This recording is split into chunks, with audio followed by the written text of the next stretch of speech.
This is your English speaking practice lesson और इस lesson में हम स्पोकन इंग्लिश की बहुत इंपॉर्टेंट फ्रेजेस हैं जिनको कि आज हम समझेंगे कि उनका क्या मतलब है, जैसे कि how long, how much longer, how much more time, how long is it since, how long ago और how much time has passed. हम अपनी डेली कन्वर्सेशन में, एवरीडे कन्वर्सेशन में इस तरह के बहुत से सेंटेंसेस बोलते हैं जिसमें हम किसी से पूछ रहे होते हैं कि कितनी देर लगेगी या कितनी देर बाकी है या कितना वक्त गुजर चुका है। और आज के इस लेसन में हम इन्हीं को समझेंगे कि इनका क्या मतलब है। तो ये इंपॉर्टेंट लेसन है, ज्यादा लंबा नहीं होगा, मुश्किल नहीं होगा, आसान लेसन है लेकिन बहुत इंपॉर्टेंट है इन सारी फ्रेजेस का जानना आपकी स्पोकन इंग्लिश को पहले से बेटर करने के लिए। ठीक है, तो चलो शुरू करते हैं। हाउ लॉन्ग जो है इस्तेमाल होता है used to ask about the total duration of an activity और इवेंट। कोई भी काम हो रहा है, उस काम को करने के लिए कितना वक्त लगेगा, ठीक है, उस या कितनी देर लगेगी या कितना वक्त लगेगा, उसके लिए हम हाउ लॉन्ग जो है वो इस्तेमाल करते हैं। ठीक, जैसे कि मैं आपको ये सेंटेंसेस में देख रहे थे, how long did the movie last, मतलब मूवी जो थी वो कितनी देर चली। एक मूवी है ना, मूवी का क्या ड्यूरेशन था, कितनी लंबी थी वो मूवी। किसी चीज के ड्यूरेशन के लिए, किसी एक्टिविटी या किसी इवेंट के ड्यूरेशन के लिए कि उस वो कितना लंबा चला, कितनी देर चला, उसको कितना वक्त लगा, उसके लिए हाउ लॉन्ग इस्तेमाल होता है कि भाई मूवी जो है वो कितनी देर चली, मतलब वो कितनी लंबी थी वो मूवी। इसी तरह से how long does it take to drive to the airport, कि एयरपोर्ट तक पहुंचने के लिए कितना वक्त लगेगा या कितनी देर लगेगी, इसको कितना वक्त लगेगा या इसको कितनी देर लगेगी। मतलब ये कितना वक्त, ये कितनी देर जब हम बोल रहे होते हैं तो हम एक्चुअली उस एक्टिविटी की ड्यूरेशन जो है वो इंक्वायर कर रहे होते हैं, वो पूछ रहे होते हैं कि उसको ड्यूरेशन कितना टाइम उसको लगेगा। इसी तरह से जैसे ये सेंटेंस है, how long have you been waiting for the bus, कि आप कितनी देर से बस का इंतजार कर रहे हैं। यहाँ पर किस चीज का ड्यूरेशन पूछा जा रहा है, इंतजार का, वेट का, कि आपको वेट का जो वेट हो रहा है उस वेट का कितना ड्यूरेशन है, कितनी देर लगी है या कितनी देर से इंतजार कर रहे हैं, कितने टाइम से इंतजार करें, कितने वक्त से इंतजार करें। ठीक है, तो ड्यूरेशन के बारे में, जब भी किसी चीज की, किसी एक्टिविटी की ड्यूरेशन के बारे में हमने पूछना होता है तो वहां पर हम हाउ लॉन्ग इस्तेमाल करते हैं। अब ये नेक्स्ट एक फ्रेज है, ये है हाउ मच लॉन्गर। ये हाउ मच लॉन्गर और हाउ लॉन्ग जो है ना, ये हमें लगता है कि जैसे सिमिलर है, बट ये सिमिलर नहीं है, इनके मीनिंग डिफरेंट है, ये थोड़ा सा कंफ्यूज किया जाता है। ठीक है, हाउ मच लॉन्गर हम पूछते हैं जब हमने कहना होता है remaining duration of an ongoing activity और इवेंट, मतलब कितनी देर बाकी है। एक देखें, जब मैंने हाउ लॉन्ग आपको बताया तो उसमें हमने बताया कि एक काम का पूरा जो ड्यूरेशन है उसका कितना वक्त है, उसको जब हम इंक्वायर करते हैं तो वहां पर हम हाउ लॉन्ग इस्तेमाल करते हैं। लेकिन एक काम पहले से चल रहा है, अब आपने ये पूछना है कि इसको अभी कितनी देर बाकी है, मतलब कितना टाइम अब जो है ना बाकी रह गया है इसको कंप्लीट होने के लिए। मतलब वो जो इवेंट है ना, या वो जो काम या वो जो एक्टिविटी है वो पहले से स्टार्ट हो चुकी है, वो चल रही है। अब आप पूरा ड्यूरेशन नहीं पूछ रहे हैं, आप ये पूछ रहे हैं कि इस वक्त से अब आगे तक कितना बाकी वक्त है, कितनी देर बाकी है। उसके लिए हम हाउ मच लॉन्गर जो है वो इस्तेमाल करते हैं। जैसे कि how much longer until the cake is ready, कि मतलब इसको इस तरह से समझ लीजिए कि और कितनी देर लगेगी या कितनी देर बाकी है जो कि केक जो है वो रेडी हो जाए। मतलब केक इस वक्त बेक हो रहा है, वो एक्टिविटी उसकी जो केक की बनने की है ना वो जारी है।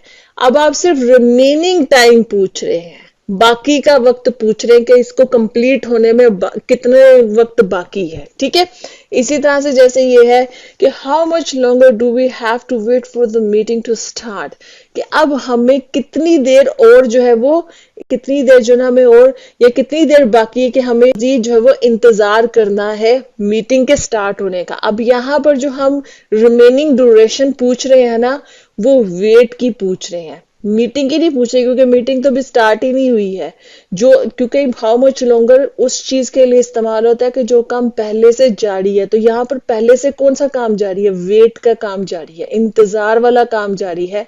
और अब ये पूछ रहे हैं कि कितनी देर हमें और कितनी देर बाकी है हमारे इंतजार में। ठीक है, रिमेनिंग ड्यूरेशन हम पूछ रहे हैं और वक्त का पूछ रहे हैं। इसी तरह से how much longer until we reach our destination. आप किसी जगह के लिए की तरफ जा रहे हैं, आप सफर में हैं, मतलब वो जो आपने अपनी डेस्टिनेशन पर जाना है, जिस जगह पे भी जाना है, वो उसका जो जर्नी है, उसका जो सफर है वो स्टार्ट हो चुका है और आप बाकी का वक्त पूछ रहे हैं। तो how much longer until we reach our destination, कि हमें कितनी देर बाकी है हमें अपनी डेस्टिनेशन पे पहुंचने के लिए। अब समझ लेते हैं एक और है हाउ मच मोर टाइम। अभी मैंने आपको बताया कि हाउ मच जो लॉन्गर है वो हम पूछते हैं रिमेनिंग ड्यूरेशन के लिए। तो आपको लगेगा कि हाउ मच मोर टाइम भी जो है वो सेम है, बिल्कुल सेम है। मतलब ये जो हाउ मच मोर टाइम है ना, ये जो हमने पहले फ्रेज पढ़ी है उसी से इसका एक मीनिंग, इसके दो मीनिंग है बेसिकली। एक तो वही है कि जो हम रिमेनिंग ड्यूरेशन पूछते हैं, आप उसके लिए हाउ मच लॉन्गर जो है वो भी इस्तेमाल कर सकते हैं और उसके लिए जो है वो हाउ मच मोर टाइम, इन दोनों को इस्तेमाल कर सकते हैं जब आपने किसी एक्टिविटी की रिमेनिंग ड्यूरेशन पूछनी होती है। लेकिन ये एक और चीज के लिए भी इस्तेमाल है, एक और सेंस में भी इस्तेमाल होता है, वो है additional time needed to complete a task और रीच अ गोल। कितना वक्त जो ना वो चाहिए होता है। अभी शायद आपको थोड़ा सा कंफ्यूज करेगा, तो मैं बताती हूँ आपको। देखिए, दोनों जो इसके डिफरेंस है कि जिनके लिए जो मैं जब कह रहे हैं कि रिमेनिंग ड्यूरेशन और एडिशनल टाइम, इन दोनों के लिए हाउ मच मोर टाइम जो है वो इस्तेमाल होता है। रिमेनिंग ड्यूरेशन ये है कि एक वक्त, एक जो एक्टिविटी है वो स्टार्ट है, वो जारी है, अब आप उसका जो रिमेनिंग ड्यूरेशन है कि बाकी कितना वक्त उसमें लगेगा, रह गया है उसको कंप्लीट होने में। नेक्स्ट है एडिशनल टाइम। एडिशनल टाइम का मतलब ये है कि एक काम आप कर रहे हैं, आपको मालूम नहीं है, लेकिन जितना आपने एक्सपेक्ट किया था वो काम उस टाइम तक पहुंच गया है, लेकिन उसको अब एडिशनल टाइम भी लगेगा उसको कंप्लीट होने के लिए। सेंस थोड़ी सी मिलती जुलती है, लेकिन कुछ सेंटेंसेस में जाकर आपको पता लगेगा कि यहाँ पर आप एडिशनल टाइम एक्वायर कर रहे हैं या रिमेनिंग टाइम इंक्वायर कर रहे हैं। उन दोनों को इंक्वायर करने के लिए हाउ मच मोर टाइम जो है वो फ्रेज इस्तेमाल हो सकती है।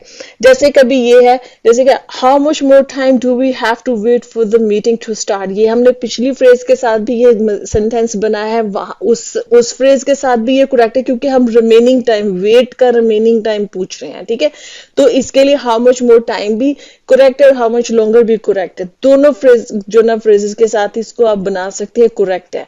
लेकिन अगर आपने ये पूछना है कि we have been working on this project for 2 hours, 2 घंटे हो चुके हैं हमें इस प्रोजेक्ट पे काम करते हुए, लेकिन प्रोजेक्ट कंप्लीट नहीं हुआ है, तो इसका मतलब है कि इसको एडिशनल टाइम लगेगा। अब एडिशनल टाइम आपने जब पूछना है कि how much more time do you think we need to finish, कि आपको क्या लगता है कि हमें कितना वक्त इसको कंप्लीट करने के लिए लगेगा। ठीक है, तो आई होप कि दोनों का जो डिफरेंस है वो आपको क्लियर हो गया होगा।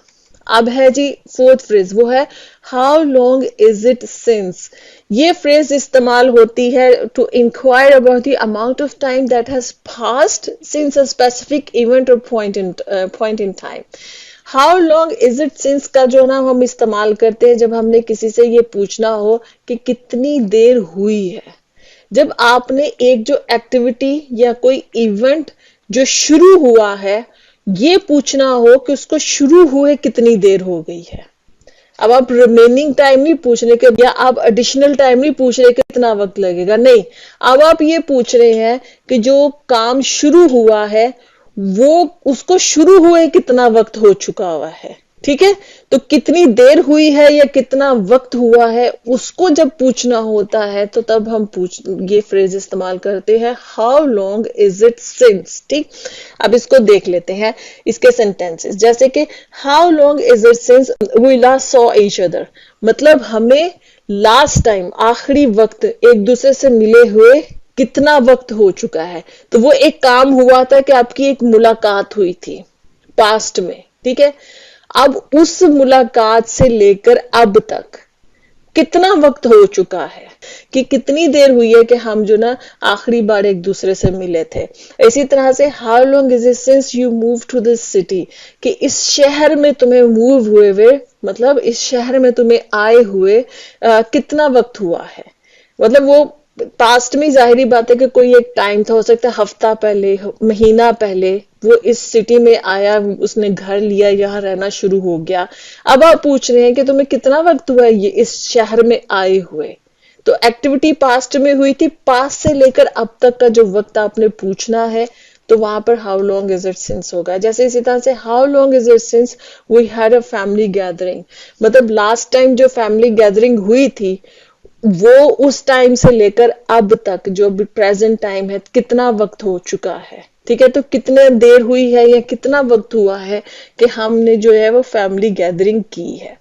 अब आ जाते हैं एक और फ्रेज है जिसको कहते हैं हाउ लॉन्ग अगो। ये जो हाउ लॉन्ग अगो है, ये भी वही बात है जो हमने पिछली फ्रेज में पढ़ी है कि कितनी देर पहले ये काम हुआ है, ये कितना वक्त हुआ है इस काम को हुए। तो फर्क क्या है?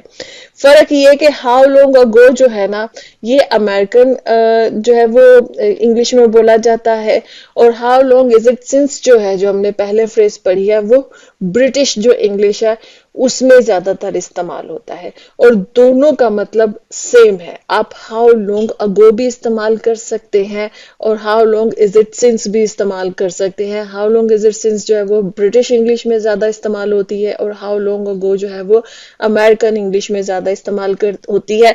तो उन्हीं सेंटेंसेस को हम हाउ लॉन्ग अगो से बनाएंगे तो सेम मीनिंग बनेगा कि how long did you move to this city, कि कितनी देर हुई है तुम्हें इस शहर में आए हुए, या how long ago did you graduate from college, तुम्हें कॉलेज से ग्रेजुएट हुए कितनी देर हुई है। ठीक है, एक पास्ट में कोई इवेंट हुआ है, कोई एक्टिविटी हुई है, और उस एक्टिविटी के टाइम से लेकर अब तक का जो कितनी ड्यूरेशन है, हम उसके बारे में पूछ रहे हैं कि कितना वक्त गुजर चुका है। How long did you last visit your home town, कि तुम्हें अपने होम टाउन को विजिट किए हुए, जिसको हम आबाई घर कहते हैं, या हमारे आम कल्चर में जो हम विलेज, हम गांव कहते हैं, कि तुम्हें अपने गांव गए हुए कितनी देर हुई है। ठीक है, लोग अक्सर जाते हैं शहरों में, काम के लिए आते हैं या पढ़ने के लिए आते हैं। ठीक है, तो तुम्हें अपने होम टाउन जो है ना वो गए हुए कितनी देर हुई है या कितना वक्त गुजर चुका है। अब आ जाते हैं जी, एक फ्रेज है वो है how much time has passed, कितना वक्त गुजर चुका है। इसका भी जो है ना वही है जो हमने हाउ लॉन्ग अगो, कितनी देर पहले, और मतलब सेंस वही बनती है, बस थोड़ा सा डिफरेंस बन जाता है। वो ये बन जाता है कि ये बहुत ही स्ट्रेट अवे जो ना स्ट्रेट फॉरवर्ड किसी से पूछना होता है कि कितना वक्त गुजर चुका है इस चीज को हुए हुए। पास्ट में कोई काम हुआ है और उसको काम को हुए हुए कितना वक्त गुजर चुका, तो ये थोड़ी सी स्ट्रेट जो है ना वो फ्रेज है। पिछली फ्रेजेस थोड़ी सी पोलाइट फ्रेजेस हैं, ये स्ट्रेट फ्रेजेस हैं कि कितना वक्त जो है वो किसी चीज को गुजर चुका है। जैसे कि how much time has passed since the start of the lecture, कि एक लेक्चर जो है वो उसको स्टार्ट हुए, उसको शुरू हुए हुए कितना वक्त गुजर चुका है। ठीक है, जब आपने ये बोलना होगा कितना वक्त गुजर चुका है, तो उसको जो है वो हम how much time has passed जो है वो इस फ्रेज से इस्तेमाल करते हैं। और इसमें एक और भी चीज इम्प्लाइड है, वो ये है कि how much time has passed अक्सर हम इस चीज के लिए भी इस्तेमाल करते हैं कि जो एक्टिविटी पास्ट में शुरू हुई है, हम ये पूछ रहे हैं कि कितना वक्त उसको गुजर चुका है अब तक, लेकिन वो एक्टिविटी अभी जारी है, वो खत्म नहीं हुई है। ठीक है, जैसे कि लेक्चर है वो भी चल रहा है लेकिन पहले से शुरू हो चुका हुआ है। इसी तरह से how much time has passed since we left home, कि हमें घर से निकले हुए कितना वक्त गुजर चुका है। अब जो घर से हम निकले हुए, ये एक्टिविटी जारी है। अगर आप बाजार में हैं, किसी मॉल में हैं, कहीं पर भी हैं, तो आप वो टाइम पूछ रहे हैं लेकिन अभी आप घर वापस नहीं पहुंचे हैं। ठीक है, तो वो एक्टिविटी भी खत्म नहीं हुई है। इसी तरह से how much time has passed since you submitted your application, आपको अपनी एप्लीकेशन को सबमिट किए हुए कितनी देर गुजर चुकी है। अब यहाँ पर जो एक्टिविटी है वो खत्म हो चुकी है, एप्लीकेशन सबमिट हो चुकी है पास्ट में। तो आई होप कि ये लेसन आपके लिए इंटरेस्टिंग था, आपके लिए वैल्यूएबल था।